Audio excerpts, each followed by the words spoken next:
Hello learners, this is Krishna Prakash, KP sir. I am here to discuss about the most important topics of engineering hydrology for both the exams GATE as well as ESE. The first and foremost important is hydrograph.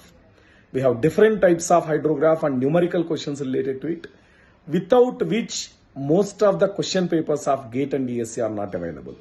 So this is a most repeated topic, followed by well hydraulics. When you observe the pattern of latest 5 to 6 years of papers, well hydraulics plays a very important role. Every paper carry well hydraulics. But few teachers will taught well hydraulics in geotechnical, environmental and other subjects. But actually, as per the GATE and ESE syllabus PDF, if you observe, well hydraulics related to engineering hydrology only, because it deals with discharge in the subsurface flow, groundwater hydraulics. Then the next topic is infiltration.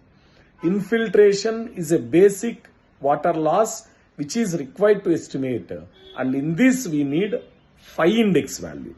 Phi index will play important role in calculating, and so it is a very important question for GATE and ESE.